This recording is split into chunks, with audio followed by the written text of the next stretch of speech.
Rehoboth ஊழியங்கள் வழங்கும் வார்த்தையின் நேரம்.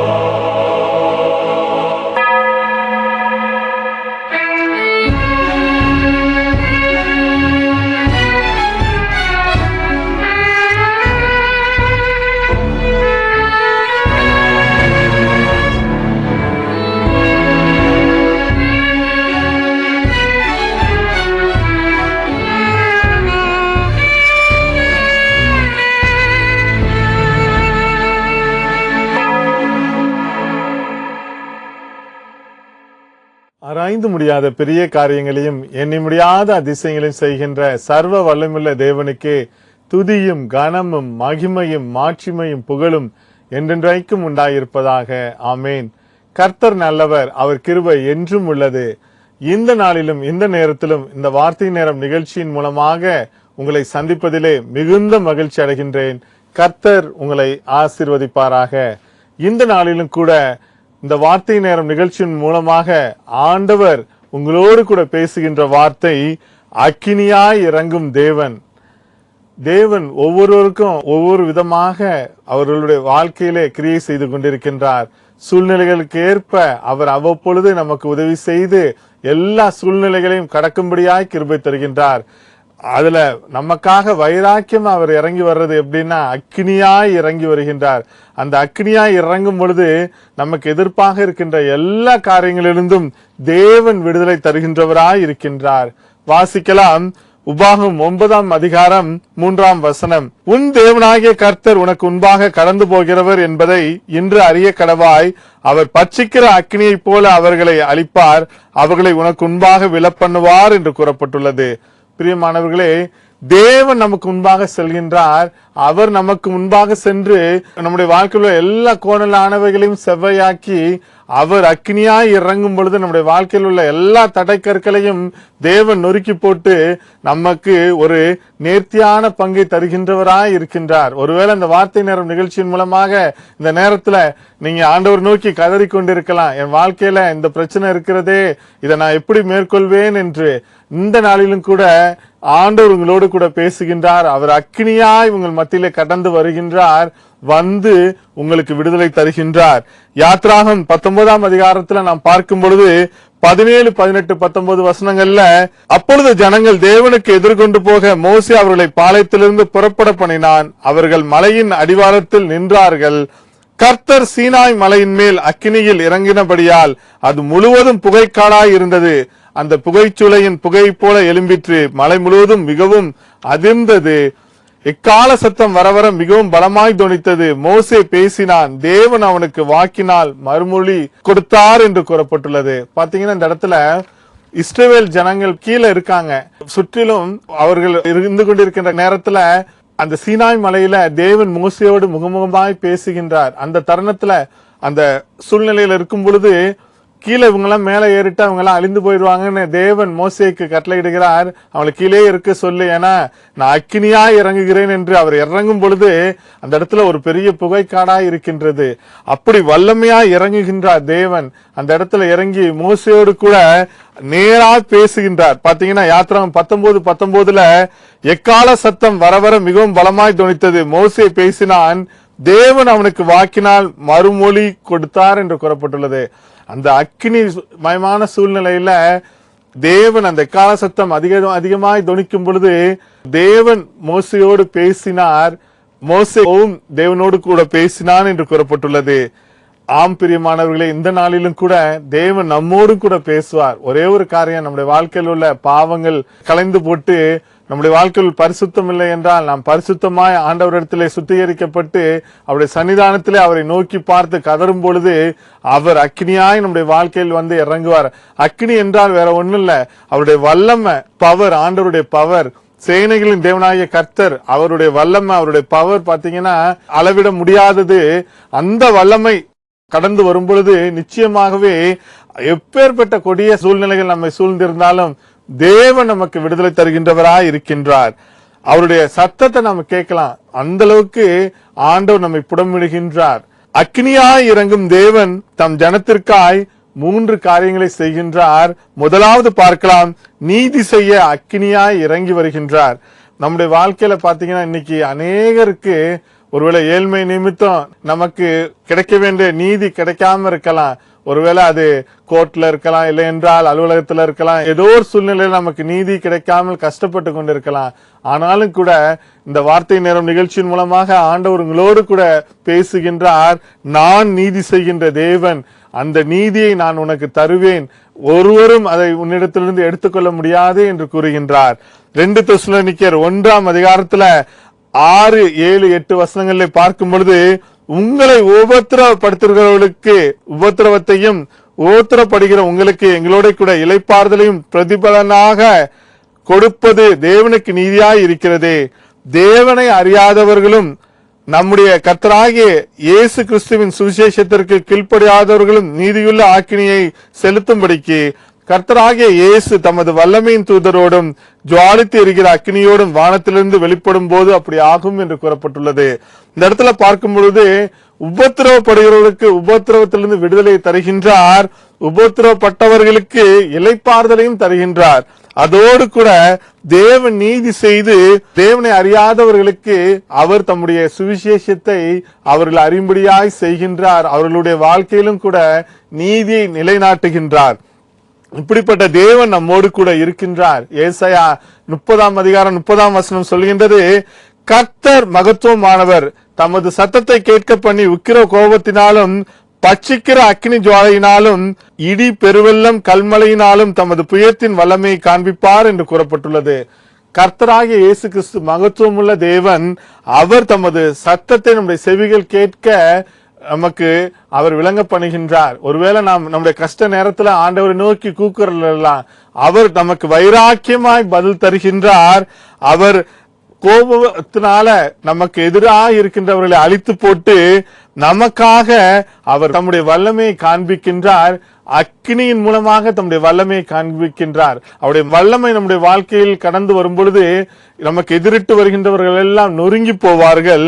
இதைத்தான் இந்த அருமையான வாக்குத்தத்த வசனத்திலே தேவன் உங்களோடு கூட பேசுகின்றார். ஆம் பிரியமானவர்களே, நம்முடைய வாழ்க்கையிலும் கூட ஏதோ ஒரு கஷ்டத்துல நீங்க இந்த நாள்ல இருந்து கொண்டு இருக்கலாம். ஒருவேளை வேலை இல்லைன்றதுனால மற்றவர்களால் புறக்கணிக்கப்பட்டு வருமானம் இல்லாமல் கஷ்டப்பட்டு கொண்டிருக்கலாம். ஆண்டவர் உங்களுக்காக நீதி செய்கின்றவராய் இருக்கின்றார்.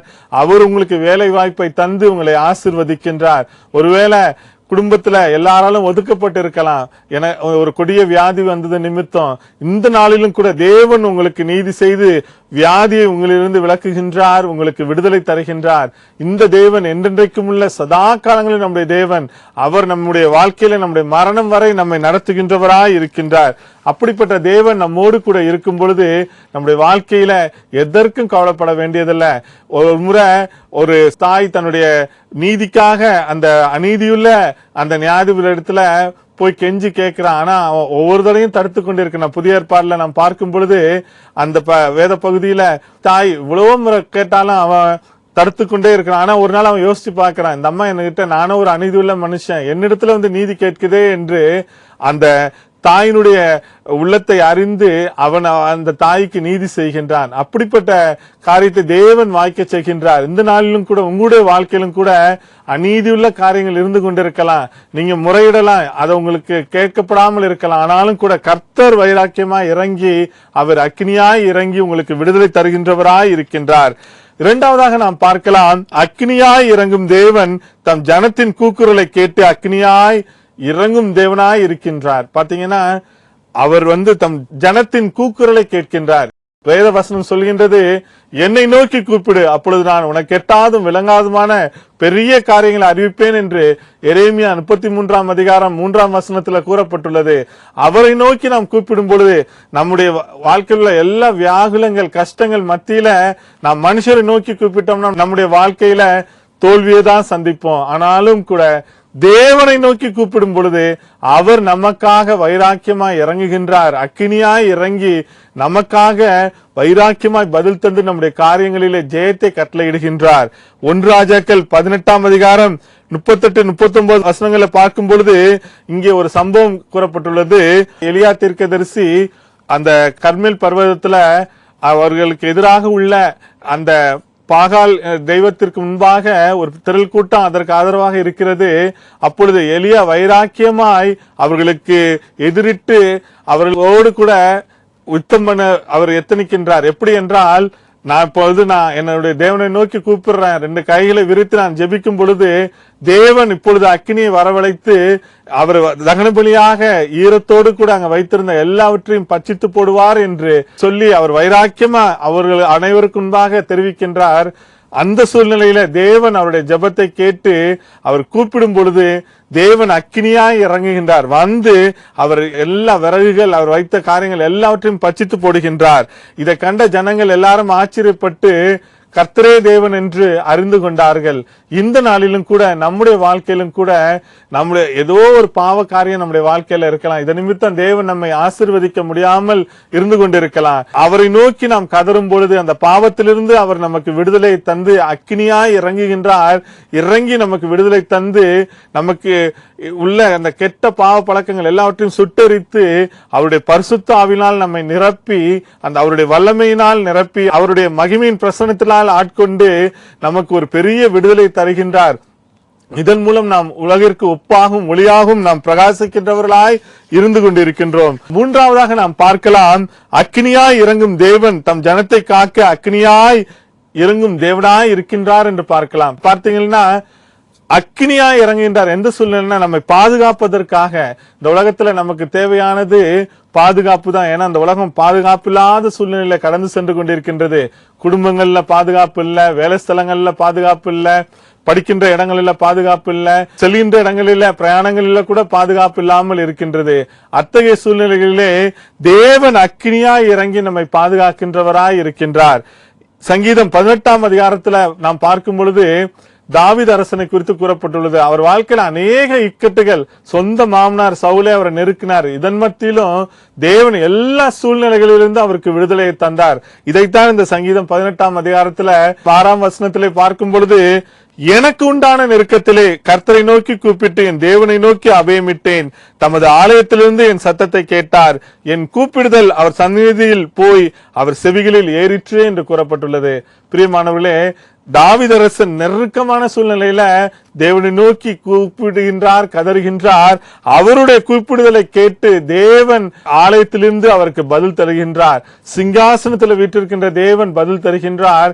இந்த நாளிலும் கூட நம்முடைய சூழ்நிலைகள் எதுவாக இருந்தாலும் நாம் ஆண்டவரை நோக்கி கூப்பிடும் பொழுது, ஒருவேளை என்னுடைய மகனுக்கு மகளுக்கு திருமணமாகவில்லையே என்ற கவலையோடு கூட இருக்கலாம். இல்லை என்றால் என்னுடைய மகள் எதிர்பார்த்த காரியத்தை செய்யாமல் வீட்டை விட்டு திடீரென்று ஓடி போய் விட்டாலே என்ற ஒரு சூழ்நிலையில் இந்த வார்த்தை நேரம் நிகழ்ச்சியை நீங்கள் கேட்டு கதறி கொண்டிருக்கலாம்.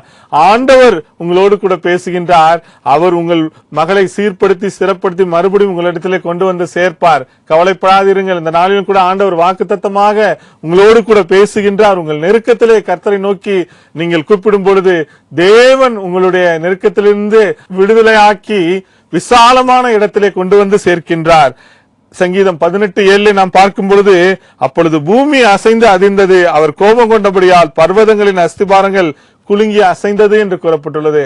தேவன் நமக்கு விரோதமாக செயல்படுகின்றவர்களுக்கு முன்பாக மிகவும் கோபமுள்ளவராய் இருக்கின்றார்.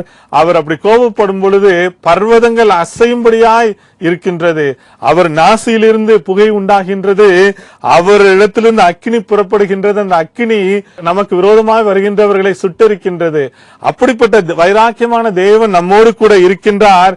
அவர் வானத்தை தாழ்த்தி இறங்குகின்றார் என்று சங்கீதம் 18:9 கூறப்பட்டுள்ளது. தேவனே சூழ்நிலைகள்ல இறங்குகிறார். பாத்தீங்கன்னா, யாருமே எனக்கு உதவி செய்யல, எதிர்பார்த்தவங்க எல்லாம் கைவிட்டு போய்விட்டாங்களே என்று நாம் கலங்கி கொண்டிருக்கலாம். ஆண்டவர் இந்த சூழ்நிலைகளிலே அவரே வந்து இறங்குகின்றார். வானத்திலிருந்து அவரே இறங்கி வந்து நமக்கே ஆச்சரியமா இருக்கும். ஒருவேளை ஒரு காரியத்துக்காக ஒரு அலுவலகத்துக்கு சென்றிருப்போம். இந்த காரியத்துல எனக்கு உதவி செய்ய யாரும் இல்லையே, இதற்கு ஆட்கள் இருந்தாதானே இந்த காரியத்தை வெற்றியாய் முடிக்க முடியும் என்று நினைத்துக் கொண்டு நீங்கள் சென்று கொண்டிருக்கலாம். இந்த நேரத்தில் கூட ஆண்டவர் உங்களுக்கென்று ஒரு மனிதரை அந்த இடத்துல உருவாக்கி அவரிடத்துல தயவு கிடைத்து அதன் மூலமாக உங்கள் வேலைகளை இலகுவாக முடிக்கும்படியாய் கிரியை செய்வார். ஆண்டவரே உங்களுக்காக வந்து இறங்குவார். அவர் தேவதூதர்களோடு வந்து இறங்கி அவர் உங்களுக்காக யாவையும் செய்து முடிக்கின்றவராய் இருக்கின்றார். சங்கீதம் 18:18 என் ஆபத்து நாளில் எனக்கு எதிரிட்டு வந்தார்கள், கர்த்தரோ எனக்கு ஆதரவாய் இருந்தார் என்று கூறப்பட்டுள்ளது. ஆபத்து நாள்ல எதிரிட்டு வர்றாங்க. பாத்தீங்கன்னா ஒரு மனுஷன் நல்லா இருக்கப்ப எல்லாரும் நமக்கு சப்போர்ட்டிவா இருப்பாங்க. ஆனா நமக்கு ஒரு நெருக்கம் வருகின்ற சூழ்நிலைகள்ல மற்றவரும் நம்ம என்னென்ன வகையில நெருக்கலாம் என்று எண்ணி பார்ப்பார்கள். அதுதான் இந்த உலகமா இருக்கிறது. இந்த சூழ்நிலையில தேவன் ஒருவர் மாத்திரமே நமக்கு ஆதரவாய் இருப்பார். அவர் ஆதரவாய் இருந்து சங்கீதம் 18:19 கூறப்பட்டது போல அவர் விசாலமான இடத்திலே என்னை கொண்டு வந்து என் மேல் பிரியமாய் இருந்தபடியால் என்னை தப்புவித்தார் என்று கூறப்பட்டுள்ளது. ஆம் பிரியமானவர்களே, தேவன் நம்மை விசாலமான இடத்திலே கொண்டு வந்து சேர்க்கின்றார். அவர் நம்மோடு கூட இருக்கின்றார். நம்முடைய வாழ்க்கையில என்ன கஷ்டங்கள் கவலைகள் எதுவாக இருந்தாலும் அவரை நோக்கி பார்க்கும் பொழுது அவரை நோக்கி பார்த்த முகங்கள் பிரகாசம் அடைந்தன. அவைகள் ஒரு நாளும் வெட்கப்பட்டு போனதில்லை.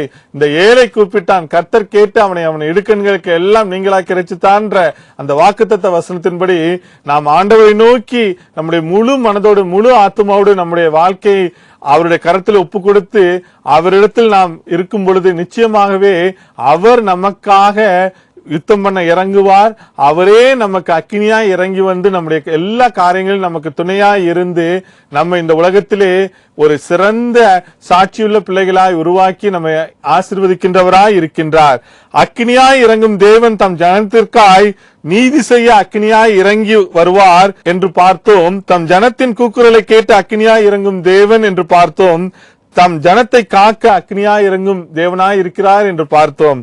இறுதியாக எரேமியா 20:9 நாம் பார்க்கும் பொழுது, ஆனாலும் அவருடைய வார்த்தை என் எலும்புகளில் அடைப்பட்டு எரிகிற அக்னியை போல் என் இருதயத்தில் இருந்தது என்று கூறப்பட்டுள்ளது. பாத்தீங்கன்னா நம்முடைய சரீரத்துல சோர்ந்து போயிடுறோம். நம்முடைய வியாதி நிமித்தம் நம்முடைய எலும்புகள் எல்லாம் பலவீனமாய் இருக்கிறது. ஒருவேளை அது ஃப்ராஸ் அண்ட் ஷோல்டர் போன்ற பிரச்சனைகளா இருக்கலாம். இல்லை என்றால் சரீரத்தில் நடக்க முடியாத சூழ்நிலை, மூட்டு வலிகள்னால நம்ம கஷ்டப்பட்டு கொண்டு இருக்கலாம். இந்த நேரத்துல ஆண்டவர் அக்கினியாய் இறங்குகின்றார் நம்முடைய சரீரத்துல. ரோமர் 8:11 சொல்லப்பட்டது போல, அன்றியும் இயேசுவை மரித்தோலிருந்து எழுப்பினவருடைய ஆவி உங்களில் வாசமாய் இருந்தால் கிறிஸ்துவை மரித்தோலிருந்து எழுப்பினவர் உங்களில் வாசமாய் இருக்கிற தம்முடைய ஆவியினாலே சாவுக்கு ஏதுவான உங்கள் சரீரங்களை உயிர்ப்பிப்பார்னு நம்முடைய உலர்ந்த எலும்புகள், நம் சரீரத்தில் பலவீனமான எலும்புகள் எல்லாம் அவருடைய உயிர்த்தெழுந்த வல்லமை கடந்து வரும் பொழுது நிச்சயமாகவே அவைகள் உயிர்ப்பிக்கப்படும். ஆண்டவருடைய வசனத்தை நாம் சுதந்திரித்து நாம் ஜெபிக்கும் பொழுது, வைராக்கியமாய் அந்த வாக்குத்தத்தத்தை நாம் அறிக்கையிடும் பொழுது அவருடைய வசனங்கள் நம்முடைய எலும்புகளை பலமுள்ளதாக்கும். அதைத்தான் இந்த இடத்திலே தேவன் நமக்கு கொடுக்கின்றார். அது அக்கினியாய் நம்முடைய சரீரத்திலே வந்து இறங்கி அந்த அபிஷேகமும் அந்த வல்லமையும் நம்முடைய சரீரத்திலே ஆண்டவருடைய காரியம் நம்முடைய சரீரத்திலே இறங்கும் பொழுது நிச்சயமாகவே அது நமக்கு விடுதலை தருகின்றது.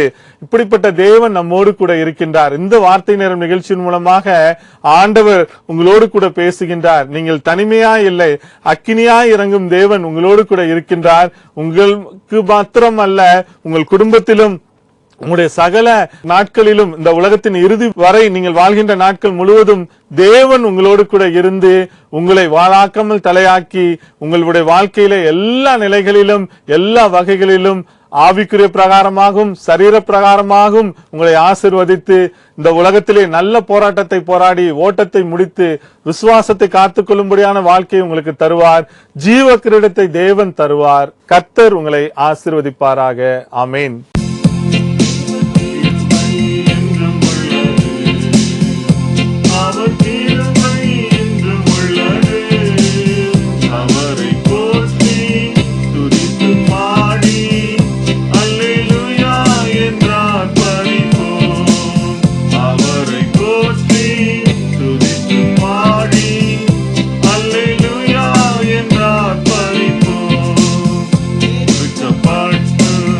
மடிந்து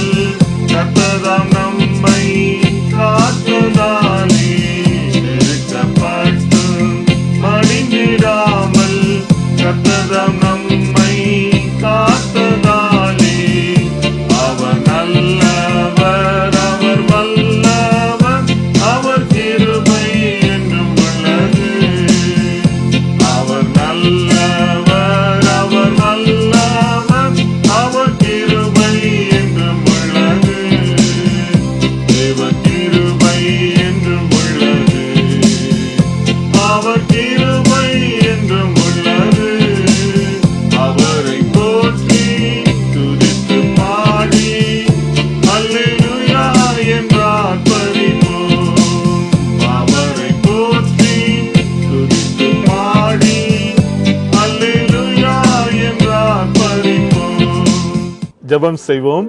அன்புள்ள இயேசு சுவாமி, அப்பா பிதாவே, இந்த அருமையான இந்த வார்த்தை நேரம் நிகழ்ச்சியிலும் கூட உம்முடைய பிள்ளைகளோடு நீர் பேசினதற்காய் நன்றி சுவாமி.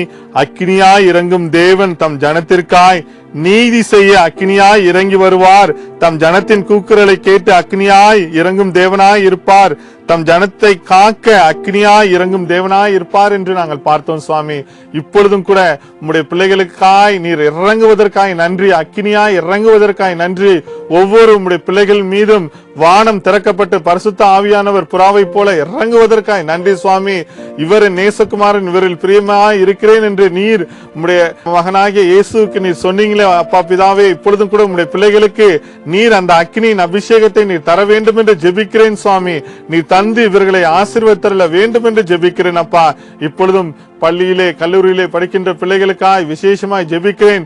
உம்முடைய ஞானத்தினால், உம்முடைய கிருபையினால் அவர்களுக்கு எல்லா நிலையிலும் நீர் அவர்களை படிக்கின்ற காலங்களிலே ஆசீர்வதித்து எழுதியிருக்கின்ற பரீட்சைகளிலே நல்ல ரிசல்ட்ஸ் கிடைக்கும்படியாய் கிருபை தாங்க சுவாமி. குழந்தையாய் இருக்கின்ற சிறு பிள்ளைகளுக்காய் ஜெபிக்கிறேன் சுவாமி. அவர்களுக்கு விசேஷித்த பாதுகாப்பை தாங்க. இந்த நாட்களிலே, இந்த வெயிலின் நாட்களிலே எந்த ஃபிட்ஸோ எந்த பலவீனமோ அந்த சிறு குழந்தைகளை தாக்காதபடி உம்முடைய பரிசுத்த ஆவியின் வல்லமை, உம்முடைய அபிஷேகம் அவர்களோடு கூட இருந்து அக்கினியாய் நீர் அவர்களை சுற்றி பாதுகாத்துக் கொள்ள வேண்டும் என்று ஜெபிக்கிறேன் அப்பா. இப்பொழுதும் வேலைக்காய் காத்திருக்கின்ற பிள்ளைகளுக்காய் விசேஷமாய் ஜெபிக்கிறேன் சுவாமி.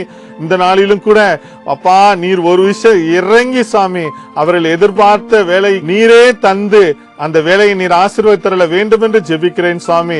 தொடர்ந்து சரீரத்திலே பலவீனத்தோடு இருக்கின்ற பிள்ளைகளுக்காய் வருகிறேன் அப்பா.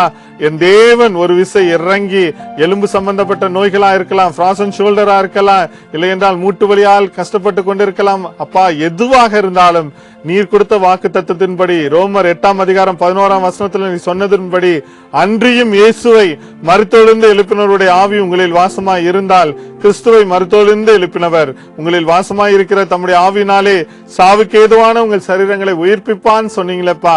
அந்த உயிர்த்தெழுந்த வல்லமை இப்பொழுதும் கூட ஒவ்வொரு பிள்ளைகளுடைய சரீரத்திலும் கடந்து வருவதற்காக நன்றி சுவாமி. அது கேன்சர் வியாதி கடைசி ஸ்டேஜா இருக்கலாம், இந்த நேரத்தில் கூட நீங்களே இறங்கி அக்கினியா இறங்கி அவர்கள் சரீரத்திலே இப்பொழுதே ஒரு விடுதலையை தந்து உமக்கு சாட்சியா எழுப்புவதற்காக நன்றி சுவாமி. இருதயத்தில் பைபாஸ் சர்ஜரி பண்ணி பிளாக்கேஜஸ்னால எடுக்கப்பட்டு இப்பொழுதும் கூட அவர்கள் உம்மை நோக்கி முற்றிலும் சுகத்திற்காய் விண்ணப்பிக்கின்ற ஒவ்வொரு உம்முடைய பிள்ளைகளுக்கும் நீர்தாமே, அது மருத்துவமனையில இருந்தாலும் சரி, வீடுகளில் இருந்தாலும் சரி, நீரே இப்பொழுது இறங்கி அவர்களுக்கு இந்த கார்டியாக் பிரச்சனையிலிருந்து பூர்ண விடுதலையை தர வேண்டும் என்று ஜெபிக்கிறேன் அப்பா. இப்பொழுதும் கூட இந்த சுகர் வியாதினாலே பாதிக்கப்படுகின்ற ஒவ்வொருவருக்காக விசேஷமாய் ஜெபிக்கிறேன் சுவாமி. அந்த சுகர் வியாதி நிமித்தம் பல்வேறு சைடு எஃபெக்ட்ஸ்ல பல்வேறு ஆர்கன்ஸ் பாதிக்கப்படுகிறது அப்பா. இதனை இயேசுவின் நாமத்தினால இப்பொழுதே நீர் முற்றிலும் அவர்கள் சரீரத்திலிருந்து அந்த சுகர் வியாதியை நீக்கும்படியா ஜெபிக்கிறேன் சுவாமி. நீக்கி அவர்களை சுகத்தை தாங்க, கொலஸ்ட்ரால் இருந்து விடுதலை தாங்கப்பா. மற்றும் அப்பா எல்லாவித கொடிய நோய்களில் இருந்து விசேஷமாய் இப்பொழுது அந்த சுகர் வியாதினால கால்களில் விரல்கள் எடுக்கப்பட்டு கஷ்டப்பட்டு கொண்டிருக்கின்ற பிள்ளைகளுக்கு இப்பொழுது நீ பூரண சுகத்தை தருவதற்காக நன்றி சுவாமி. தொடர்ந்து அப்பா கணவனை இழந்து இந்த நிமித்தம் டிப்ரெஷன்ல போயிருக்கின்ற பிள்ளைகளுக்கு நீர்தாமே இப்பொழுதும் கூட சியோனிலே துயரப்பட்டவர்களை சீர்படுத்தும், அவர்களுக்கு சாம்பலுக்கு பதிலாக சிங்காரத்தையும் துயரத்துக்கு பதிலாக ஆனந்த தைலத்தையும் ஒடுங்கின ஆவிக்கு பதிலாக துதியின் ஆவியும் தந்து நீர் அவர்களை காத்துக்கொள்ள வேண்டும் என்று ஜெபிக்கிறோம். அந்த டிப்ரெஷனிலிருந்து முற்றிலும் விடுதலை தாங்க சுவாமி. இன்னும் வேலையில கஷ்டப்பட்டு கொண்டிருக்கின்ற பிள்ளைகளுக்கு, வேலை ஸ்தலங்கள்ல பெரிய போராட்டங்களை சந்தித்துக் கொண்டிருக்கின்றவர்களுக்கு இப்பொழுதும் அக்கினியாய் நீர் இறங்கி உடைய வல்லமை அவர்கள் வாழ்க்கையில கடந்து வந்து தேவதூதர்கள் இறங்கி அவர்கள் வேலை செய்கின்ற ஸ்தலங்களிலே ஒரு பெரிய சமாதானத்தை தாங்க சாமி. அதோடு கூட அவர்கள் மற்றும் சகலவித வேலைகளை இழுத்து சேர்க்க வேண்டிய ஞானத்தை தந்து அவர்கள் செய்கின்ற வேலைகளில் அவர்கள் டாப்பரா இருக்க நீர்தாமே கிருபை பாராட்டுங்க சுவாமி. இதன் மூலமாக அநேக ப்ரமோஷன்ஸ் வந்து உமக்காய் சாட்சியாய் அவர்கள் இருக்கும்படியாய் கிருபை தாங்கப்பா. இப்பொழுதும் கூட குடும்பங்களிலே இதோ மாமியார் மருமகள் பிரச்சனை மற்றும் குடும்பத்துல சமாதானம் இல்லாத நிலைமையிலே இருந்து கொண்டிருக்கின்ற உம்முடைய பிள்ளைகளுக்காக விசேஷமாய் ஜெபிக்கிறேன் சுவாமி. குடும்பத்திலே நீர் சமாதானத்தை தருகின்ற தேவன், நீர் வாக்குத்தத்தமாய் சொல்லியிருக்கின்றீர். உன் அலங்கத்திற்குள்ளே சமாதானமும் உன் அரண்மனைக்குள்ளே சுகமும் இருப்பதாக சொல்லியிருக்கீங்கப்பா. அந்த வாக்குத்தத்தத்தின்படி இப்பொழுதே நீர் ஒரு தெய்வீக சமாதானத்தை இந்த வார்த்தை நேரம் நிகழ்ச்சியை கேட்டுக்கொண்டிருக்கின்ற ஒவ்வொரு பிள்ளைகளுடைய உள்ளத்திலும் இல்லத்திலும் நீர் தர வேண்டும் என்று ஜெபிக்கிறேன் சுவாமி. இப்பொழுதும் பண கஷ்டத்தினால் கஷ்டப்பட்டு கொண்டிருக்கின்ற ஒவ்வொரு பிள்ளைகளுக்காக ஜெபிக்கிறேன். அநேக கோல்ட் லோன்ஸ் இருக்கிறது, எப்படி நான் இதை அடைப்பேன் என்று கவலையோடு இந்த வார்த்தை நேரம் நிகழ்ச்சியை கேட்டுக்கொண்டிருக்கின்ற சகோதரனே சகோதரியே, தேவன் உனக்காக இறங்கி என் தேவன் தம்முடைய ஐஸ்வர்யத்தின்படி உங்கள் குறைவுகளை எல்லாம் பரலோகத்திலிருந்து நிறைவாக்குவதற்காய் நன்றி செலுத்தி ஜெபிக்கிறேன் சுவாமி. தொடர்ந்து இந்த நாளிலும் கூட அப்பா இந்த வார்த்தை நேரம் நிகழ்ச்சியின் மூலமாக அப்பா வேலையிலே நான் சஸ்பெண்ட் ஆகியிருக்கேன், எனக்கு பலபடி ரீஇன்ஸ்டாலேஷன் வேணும் என்று கேட்கின்ற சகோதரனே சகோதரியை, தேவன் இந்த நாளிலும் கூட உனக்காக வைராக்கியமாய் இறங்கி அந்த உனக்காக மேலதிகாரியின் கண்களிலே தயவு கிடைத்து உனக்காய் யுத்தம் பண்ணி அவர் உன்னை பலபடி அந்த வேலை இடத்திலே உன்னை சீர்படுத்தி ஸ்திரப்படுத்தி நிலைப்படுத்துகின்றார். தேவன் இதை வாக்குத்தத்தமாக உனக்கு சொல்கின்றார். இந்த நாளிலும் கூட சுவாமி விசேஷமாய் உம்மை நோக்கி பார்க்கின்ற ஒவ்வொரு முதியோர்களுக்காய் வருகிறேன் சுவாமி. தனிமையாய் இருக்கிறேன், எனக்கு ஆதரவாக யாரும் இல்ல, எனக்கிட்ட எல்லா பணமும் இருக்கு, ஆனா மனிதர்கள் ஆதரவு இல்லையே என்று கவலையோடு இருக்கின்ற உங்களுடைய பிள்ளைகளுக்கு நீரே ஒரு துணையாளராய் இருந்து தேவதூதர்கள் அவர்களை தேற்றுவதற்காய் நன்றி. நீரே இறங்கி வந்து அவர்களை அபிஷேகித்து உம்முடைய சமாதானத்தினால் நிரப்பி அவர்களுக்கு வேண்டிய எல்லா ஒத்தாசை மற்றவர்கள் கண்களிலே தயவு கிடைத்து கிருபை தர வேண்டும் என்று ஜெபிக்கிறேன் சுவாமி. தொடர்ந்து இந்த நாளிலும் கூட உம்மை நோக்கி பார்க்கின்ற முகங்கள் பிரகாசம் அடைந்தன, அவைகள் ஒரு நாளும் வெட்கப்பட்டு போனதில்லை சுவாமி. இந்த ஏழை கூப்பிட்டான், கர்த்தர் கேட்டு அவன் இடுக்கண்களுக்கெல்லாம் நீங்களா கிடைத்தார் என்று இப்பொழுதும் ஏழ்மையில இருக்கின்ற உங்களுடைய பிள்ளைகளை நீர் ஒரு உயர்ந்த அடைக்கலத்திலே வைத்து அவர்களை காத்துக்கொள்ள வேண்டும் என்று ஜெபிக்கிறேன் சுவாமி. தொடர்ந்து நீர் இந்த நாளிலும் கூட யார் யார் உம்மை நோக்கி பார்த்து கதறுகின்றார்களோ, என்னென்ன காரியத்திற்கோ எல்லாவற்றிற்கும் நீர் பரலோகத்திலிருந்து பதில் தந்து நான் உன்னை விட்டு விலகுவதும் இல்லை உன்னை கைவிடுவதும் இல்லை என்ற வாக்குத்தத்தத்தை தந்து நன்மையான எந்த ஈவும் பூரணமான எந்த வரமும் பரத்திலிருந்து உண்டாகி ஜோதிகளின் பிதாவினிடத்திலிருந்து இறங்கி வருகிறது. அவரிடத்தில் யாதொரு மாறுதலும் யாதொரு வேற்றுமை நிழலும் இல்லைன்னு சொன்னீங்களப்பா. பரலோகத்திலிருந்து எல்லா நன்மைகளையும் நீரே தந்து காத்து ஆசீர்வதித்து வழிநடத்த வேண்டும் என்றும் எல்லா அந்தகார வல்லமையிலே மேற்கொண்டு சகல வாக்குத்தத்தங்கள் சுதந்திரமாக்கி ஜபங்களை கேட்கின்ற அற்புதங்களை செய்கின்ற இயேசுவின் நாமத்தினாலே ஜெபிக்கிறோம் ஜீவனுள்ள நல்ல பிதாவே, ஆமேன் ஆமேன். இந்த வார்த்தை நேரம் நிகழ்ச்சியின் மூலமாக உங்களை சந்தித்ததிலே மிகுந்த மகிழ்ச்சி அடைகின்றேன். கர்த்தர் உங்களை ஆசீர்வதிப்பாராக. இந்த வார்த்தை நேரம் நிகழ்ச்சியானது ஒவ்வொரு புதன்கிழமையும் நம்பிக்கை தொலைக்காட்சியிலே ஒளிபரப்பாகின்றது. நீங்கள் அனைவரும் கண்டு தேவ ஆசீர்வாதத்தை பெற்றுக்கொள்ளும்படி தேவன் உங்களை ஆசீர்வதிப்பாராக. ஆமேன்.